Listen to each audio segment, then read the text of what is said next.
IPOB slams TINUBU'S Independence Day speech as hateful, accuses president of anti-IGBO bias. In a fervent press release issued on October 1, 2025, the Indigenous People of Biafra, IPOB, under the leadership of Mazi Nnamdi Kanu, rejected President Bola Ahmed TINUBU'S Independence Day speech, labeling it divisive and hate-filled. IPOB accused the president of falsely equating their movement with the terrorist organization Boko Haram while ignoring other violent groups such as ISWAP, Al-Qaeda in the Maghreb, and Lakaruwa. According to IPOB, TINUBU'S selective focus signals a deliberate attempt to vilify the Igbo people while exonerating other perpetrators of violence in Nigeria. IPOB's statement, signed by Comrade Emma Powerful, Media and Publicity Secretary, vehemently disputes TINUBU'S portrayal of the self-determination movement as a terrorist organization. The release emphasizes that IPOB is a peaceful, globally recognized movement dedicated to achieving self-determination for the Biafran people through non-violent means. Not a single shred of verifiable evidence has ever been presented in any court of law linking IPOB or our leader to terrorism, kidnapping, or killings, the statement asserts. IPOB points to a 2017 federal high court ruling in Abuja that explicitly declared IPOB is not a terrorist organization, a judgment they note has never been overturned. IPOB dismisses the government's 2017 proscription of the group as an invalid ex parte order, arguing that it lacks legal weight and has been used as a pretext for mayhem, massacres, and extrajudicial killings against unarmed Biafrans.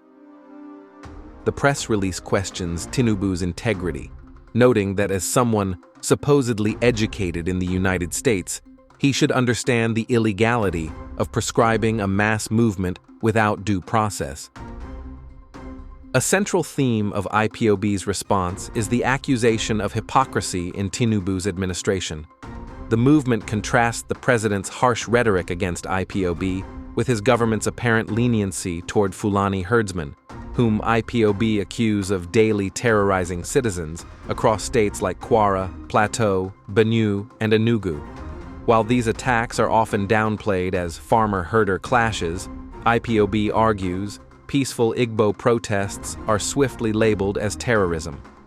This double standard, they claim, exposes TINUBU'S deep-seated prejudice against the Igbo race. The statement further alleges that TINUBU'S focus on IPOB is influenced by external forces, including the British and Igbo politicians who act as quislings, betraying their own people. IPOB points to the deteriorating security situation in Kwara State, which they claim has been overrun by the real terrorists from Janjaweed territories, as evidence of the government's misplaced priorities. IPOB reserves some of its sharpest criticism for Igbo political leaders, whom they describe as weak, spineless errand boys of Abuja, and efulafus without conscience. The self-determination movement accuses these leaders of enabling TINUBU'S attacks on IPOB by failing to defend their people and even inviting the president to Igbo land to dance on the graves of their own people. The statement warns that history will judge these politicians harshly for their complicity in the marginalization of the Igbo. Reaffirming their stance, IPOB declares, "We are not Boko Haram, not ISWAP, not Al-Qaeda.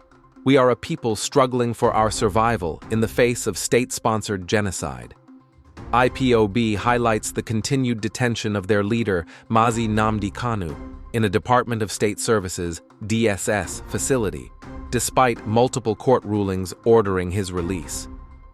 They challenge TINUBU to uphold justice by complying with these court orders rather than spreading lies about their movement.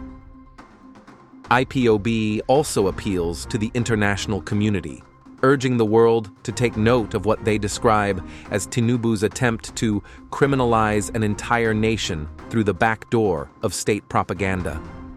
IPOB frames their struggle for Biafran liberation as a just cause rooted in truth, justice, and international law, vowing that no amount of blackmail will deter their resolve. Implications for Nigeria's unity. The press release underscores the deep-seated ethnic tensions and mistrust between IPOB and the Nigerian government, reflecting broader challenges in addressing self-determination movements and ethnic grievances in the country.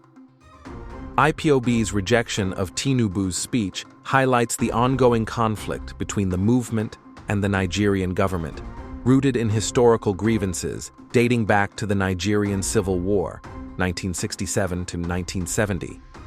The detention of Nnamdi Kanu, the broader issue of Igbo marginalization, remains contentious issues that show no signs of resolution. Family Writers Press International.